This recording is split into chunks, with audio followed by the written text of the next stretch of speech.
ব্যাপার? আপনি হঠাৎ এভাবে চিল্লান দিলেন কেন? Any problem?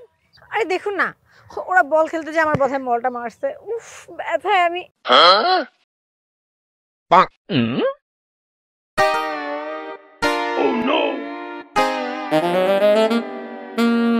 কি একটা অবস্থা। বেচারা নিশ্চয়ই লজ্জা পেয়েছে। সরি আপু, আমার জন্য আপনার মাথা ব্যথা পেতে হলো। ইটস ওকে, সমস্যা নেই। এটা তো জাস্ট একটা অ্যাক্সিডেন্ট। আমাদের চলমান জীবনে কখন কি ঘটে যায় আমরা নিজেরাই বুঝতে পারি না। নিন আপনার বলটা। কি করবো আপু বলেন, খেলাধুলা হচ্ছে আমাদের জীবন বিশেষ একটা অংশ। আজকাল না খেললে আপনার মাথা ব্যথা পেতেন না। কি আর করবেন ভাইয়া, এগুলো সবকিছুই আমাদের সৃষ্টি। আসলে প্রতিকূল পরিস্থিতি মোকাবেলা করে আপনাদের খেলাটা চালিয়ে যান। আমি ওষুধ খাই। দোয়া করি আপু, আপনি তাড়াতাড়ি সুস্থ হয়ে যান। থ্যাংক ইউ ভাইয়া। ওকে।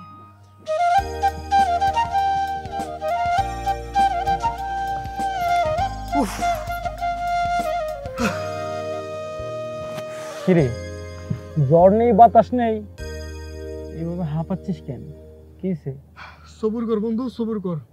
তোরে আস্তে ধীরে সবকিছু খুইলা কইতাছি, এখন একটু আমারে জিরাইতে দে। না না বন্ধু, এরকম নর্মাল আবহাওয়াতে কোন ভূতে তোর শরীরের ঘাম জড়াইছে সেটা না জানা পর্যন্ত আমার মন শান্তি হইব না। ভূত নয় রে বন্ধু, ভূত নয়। একজন পুরি আমার এই ঠান্ডা আবহাওয়াতে আমার শরীরে ঘাম জড়াইছে। পুরী? ঘটনা কি খুলে বলতো? এই মানুষের জগতে পুরীর আগমন, এটা আবার কোন জগতের পুরী? সে কোনো ভিন্ন জগতের পুরি না বন্ধু, সে এই জগতের একটা নারী, কিন্তু দেখতে সাক্ষাৎ ওই জগতের পুরীর মতন। তার সামনে ঘটে যাওয়া একটা ঘটনা আমার শরীরে ঘাম জড়াইছে, বুঝছস? তোর কথার কোনো আগামাতা বুঝতে পারতেছি না। কথা না পেছায়া দয়া করে খুলে বলতো। তাহলে শুন। কি ব্যাপার? আপনি হঠাৎ এভাবে চিল্লান দিলেন কেন?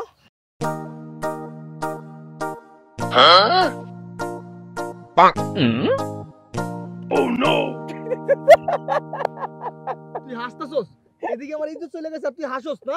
আরে বন্ধু, না এসে কি আর পারি? আমার বন্ধু এরকম একটা সিচুয়েশনে পড়ছে, এই সিচুয়েশন শোনার পরে কি হাসি থামায় রাখা যায়?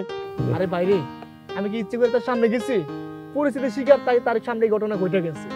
ঠিক আছে বন্ধু, ঠিক আছে, ধরে নে এটা সুতরাং একটা অ্যাক্সিডেন্ট, এটা নিয়ে কোনো চিন্তা ভাবনা করিস না। মানলাম এটা একটা অ্যাক্সিডেন্ট, কিন্তু এমন একটা সুন্দরী মেয়ের সামনে এমন একটা ঘটনা ঘটবে আমি তো সত্যি অবাক হয়ে গেলাম বন্ধু।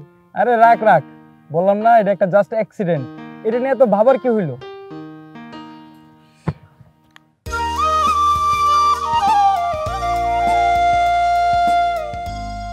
বন্ধু, এই নিয়ে দুইটা চান্স মিস করছস, এটা কিন্তু তোর লাস্ট চান্স, এটা কিন্তু মিস করা যাবে না। হ্যাঁ বন্ধু, তুই দেখিস আমি আর এবারে চান্সটা মিস করতেছি না, গোল আমি দিম ওই। হ্যাঁ, গতকালকের এই পুরীর স্পর্শ পায় তো সব টার্গেটে ভুলে গেছস। আসলে বন্ধু তুই ঠিকই কইছস, গতকালের ঘটনাটা আমার এখনো ভাবতে গেলে লজ্জা লাগে। গতকালের ঘটনা আমার লজ্জায় ফেলাই দিছে। যাই হোক, যদি বাজিতে জিততে চাস তাহলে ওই টেনশন বাদ দিয়া ঠিকঠাক করে বারবাসের ভিতরে গোলটা মার, একটা গোল দিয়া দে। হ্যাঁ বন্ধু, দিতেছি।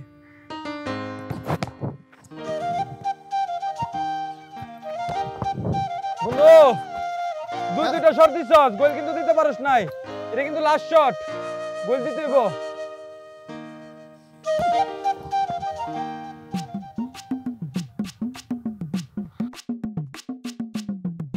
কিরে বন্ধু, তুই এটা কি করলি?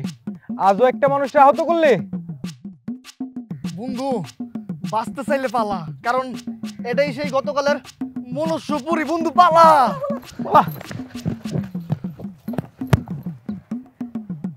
সুজন, আরে আমার লয়ে যাস না। দাঁড়া দাঁড়া বলতেছি, দাঁড়া। কোথায় যাচ্ছিস?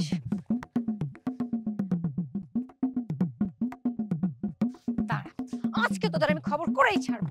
দাঁড়া দাঁড়া বলছি, নিয়ে যা। দাঁড়া।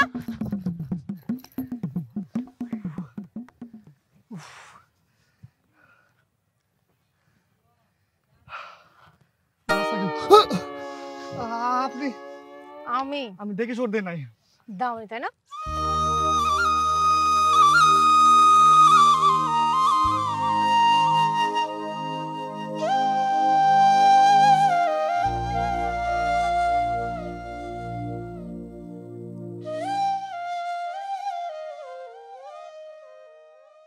কিরে বন্ধু, সকাল পেরিয়ে বিকেল হয়ে গেল, তুই এখনো শুয়ে আছিস, বিষয়টা কি বলতো?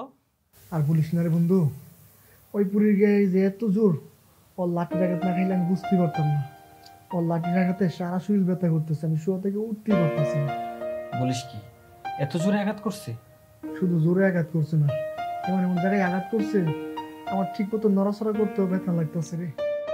মানুষ রূপী পরীর একটি আঘাত খেয়ে তোর যে নাজেহাল অবস্থা, না জানি আরেকটি আঘাত খেলে তোর কি হতো। একবারে নাজেহাল অবস্থা হয়ে যায় তোরে বন্ধু, একবারে পুরোটাই নাজেহাল।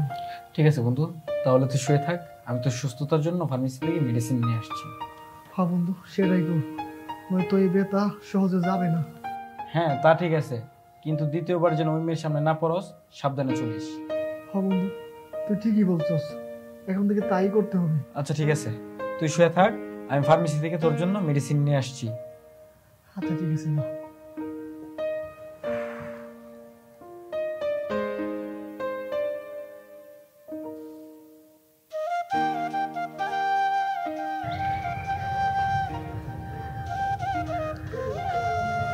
ওরে বাপরে, ওই দাজ্জাল মেটা দেখতেছি এই দিকে আইতাছে। না, কোনো দুর্ঘটনা ঘটার আগে আমি নিজে সাবধান হয়ে যাই।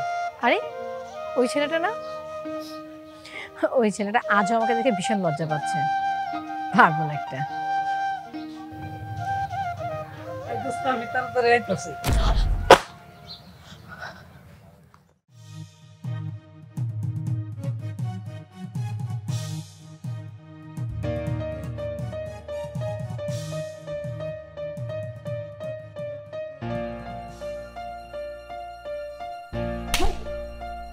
কি করছিলেন? হ্যাঁ কি করছিলেন?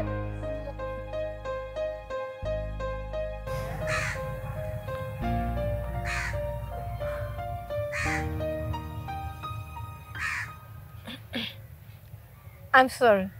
I'm extremely sorry. ব্যথা লাগেনি তো আপনার?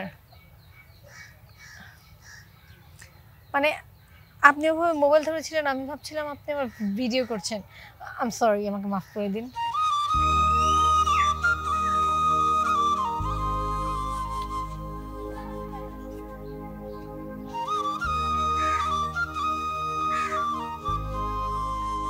আজব তো, কোনো অপরাধ না করি আমার থাপ্পড় দিল, আবার সরিও কইল। কিছু বুঝতেছি না, ওই থেকে এই আপদ যে আমার সামনে আসে। বন্ধু, তোরে বলেছিলাম মেয়েটিকে দেখলে সাবধানে থাকতে, তারপরে এমন ঘটনা কিভাবে ঘটলো বল? বিশ্বাস কর বন্ধু, তোর পরামর্শ হই না, আমি নিজের অনেক সাবধানে রাখছিলাম, কিন্তু তারপরে হঠাৎ করে মেয়েটা কেন আমার আঘাত করলো, তার কোনো কারণ আমি খুঁজে বের করতে পারলাম না। আমার মনে হয় মেয়েটির মাথায় কোনো গন্ডগোল আছে, নয়তো এমন ঘটনা কেন ঘটাবে? কই না তো, মেয়েটির দেখে তো এরকম কোনো কিছুই মনে হয় নাই। ও, ভিতরে ভিতরে তো অনেক মায়া দেখতেছি। আরে ভাই রে, এনে মায়ের কি দেখলি, যা সত্য তাই তো কইলাম না। হইছে হইছে, মেয়ের প্রতি আর দরদ দেখাইতে হইব না, এখন কাজের কথায় আসো।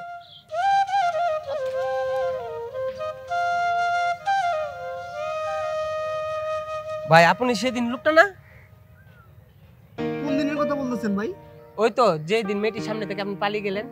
ও হ্যাঁ ভাইয়া, মনে পড়ছে। আসলে হয়েছে কি, ওই দিন আমার একটু জরুরি কাজ ছিল তো, তাই আমি চলে গেছিলাম। বুঝি ভাই বুঝি, সবই বুঝি। তারপর বলুন আপনাদের সম্পর্ক কতটুকু গড়ালো? মানে কি বলতেছেন ভাই, আপনি কার সাথে সম্পর্কের কথা বলতেছেন আমার লগে? আরে ভাই বুঝিও না বুঝো বান করছেন। ওই দিন আপুটাকে যেভাবে হাসি দেখলাম, মনে হয় আপনার প্রেমে পড়ে গেছে। ভাই রে ভাই, ওই মেয়ের লগে প্রেম মত দূরের কথা, ওই মেয়ের লগে আমার যতবার দেখা হয়েছে ততবারই একটা একটা দুর্ঘটনা ঘটছে। মাপ চাই ভাই, ওর লগে আমার কোনো সম্পর্ক হওয়ার দরকার নেই। টেনশন করবেন না ভাই, ভুল থেকে ভালোবাসা হয়, আপনাদের মাঝেও ভালোবাসা হয়ে যাবে। আপনি যে কি বলতেছেন না ভাই, এই মেয়ের সাথে যে ছেলে রিলেশন করবে না, তার লাইফটা এমনিতেই হেলথ হয়ে যাবে। ভাইয়া আপনার ধারণা ভুল। আপুর সঙ্গে কথা বলে যা বুঝলাম, আপুর মন মনটা অনেক ভালো। আপুকে যে বিয়ে করবে সে অনেক ভাগ্যবান হবে। তাহলে ভাই আমি আসি, ভালো থাকবেন। দেখবেন। আচ্ছা বন্ধু, তুই টেনশন করিস না, আমি জিনিসটা রিসিভ করে নেব, ঠিক আছে? এক্সকিউজ মি, আচ্ছা এক্সকিউজ মি, শুনুন। কি ব্যাপার, এই মেয়ে আবার আজকে আমার পিছে পিছে আইতাছে কেন? নতুন করে কোনো ঝামেলা পাকাইবো না তো? না, আমি যাওয়া তাই, এই মেয়ের দ্বারা চাইলে আমার ঝামেলা হবে। ঠিক আছে, তুই কলটা কাটা, আমি তোর। এই যে কি ব্যাপার, আপনাকে ডাকছি, আপনি শুনতে পাচ্ছেন না? আমাকে ডাকতেছেন? হ্যাঁ আপনাকেই ডাকছি। কেন আমাকে ডাকতেছেন কেন? আপনার সাথে আমার জরুরি কথা আছে। ও না না না, আমার খুব জরুরি কাজ আছে তো, আমার যাইতে হবে এখনই। এই দাঁড়ান, আমার কথা শুনে তারপরে যাবেন।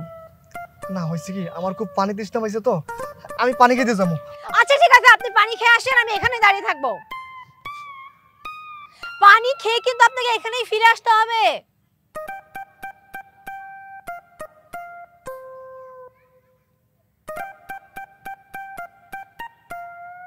কোথায় গেল? বলিস কি, তোর স্বপ্নের পরি তোর সামনে আসা সত্ত্বেও তুই তাকে রেখে ফালিয়ে চলে আসছিস? আসবো না তো কি করবো বন্ধু? আজকে যদি কোনো একটা অ্যাক্সিডেন্ট ঘটাতো তাহলে তো নিশ্চয়ই ওরাতে আবার মাইর খেতে হতো আমার। আর ওর ওই দিনের মায়ের কথা আমি এখনো বলতে পারিনি বন্ধু। তোর যেমন কথা, প্রতিদিন কি কেউ অ্যাক্সিডেন্ট করে নাকি? আমার লাইফে তো আমি কোনোদিন অ্যাক্সিডেন্ট করি না, কিন্তু যেই দিন থেকে ওই পুরীর লগে আমার দেখা হয়েছে, ওই পুরীর লগে দেখা হওয়ার পর থেকে একটা না একটা দুর্ঘটনা ঘটতে যেতেছে। ওর লগে দেখা হইলেই আমার একটা দুর্ঘটনা হয়ে যায়। ওর কারণে তো আমি আঘাত পর্যন্ত পাইছি আমি। টেনশন নিস না বন্ধু, কপাল ভালো হইলে এরকম মেয়ে বহু পুরুষের বাড়িতে জোটে। বন্ধু তোর কথা তো আমি ঠিক বুঝতে পারলাম না। বন্ধু শোন, আমি মুরব্বীদের মুখ থেকে শুনেছি, যার বেশি রাগ থাকে তার বেশি মায়াও থাকে, তাদের অন্তরে ভালোবাসা থাকে।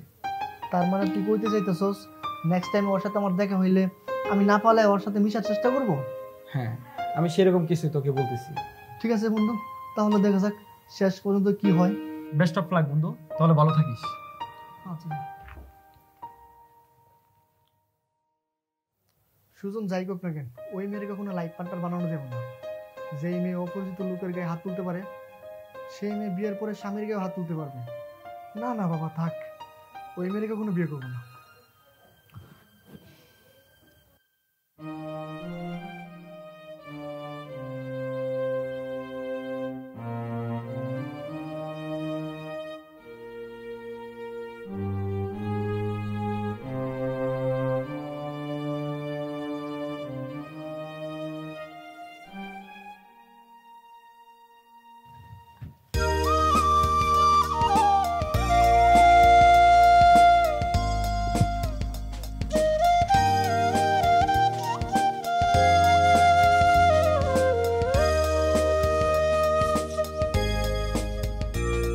এই যে মিস্টার, আপনি এখানে? আপনি জানেন আপনাকে আমি পুরো এলাকা খুঁজে বেরিয়েছি। আচ্ছা বলুন তো, আপনি সেদিন আমাকে ফাঁকি দিয়ে কোথায় চলে গিয়েছিলেন? দেন, এতদিন আপনার সাথে যা ঘটনা ঘটছে সব ছিল আমার ইচ্ছার বাইরে। আমি ইচ্ছে করে আপনার সাথে কোনো ঘটনা ঘটাইনি। দয়া করে প্লিজ আমার মাফ করেন। হ্যাঁ, আমি অনেক চিন্তা করে দেখলাম এই কয়েকদিন আপনার সাথে আমার যা যা ঘটেছে তা পুরোটা ইচ্ছাকৃত ছিল না, সবটাই ছিল অ্যাক্সিডেন্ট। আর এই অ্যাক্সিডেন্টকে জড়িয়ে আমি আপনার সাথে অনেক খারাপ ব্যবহার করে ফেলেছি, যেটা আমার করা একদমই উচিত হয়নি। তবে কি জানেন, আমি এই কদিন অনেক চিন্তা করেছি। চিন্তা করে যেটা বুঝলাম সেটা হচ্ছে আপনার মতো ছেলের সাথে শত্রুতা নয়, সন্ধি করতে হয়। মানে আমি তো আপনার কথা কিছুই বুঝতেছি না।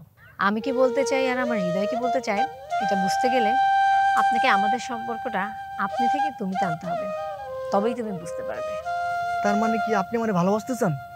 ভালোবাসতে চাই না, আমি অলরেডি তোমাকে ভালোবেসে ফেলেছি। তোমার সততা, তোমার সরলতার কাছে আমি পরাজিত। আমি তোমাকে মন প্রাণ দিয়ে ভালোবাসতে চাই, প্লিজ আমাকে ফিরিয়ে দিও না। যতই হৃদয় গলানোর কথা কও না কেন, তোমার কথাতে আমি সম্মতি দিব না। তুমি যে কতটা ডেঞ্জারাস মেয়ে তা আমি হারে হারে টের পাইছি, সুতরাং সাধু সাবধান। কি ব্যাপার, কিছু না বলে চুপ করে আছো কেন? দেখেন, আমি সরল সোজা মানুষ, আমার দ্বারা সে প্রেম ভালোবাসা হবে না। বাংলা সিনেমাতে না একটা গান আছে, শোনেননি? আমি পাথরে ফুল ফুটাবো শুধু ভালোবাসা দিয়ে।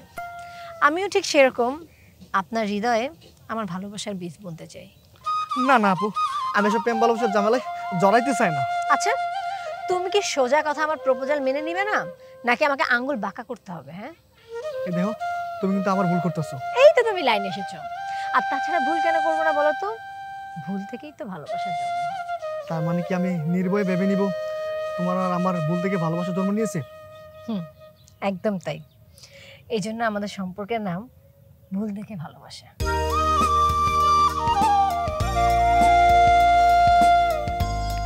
চলো।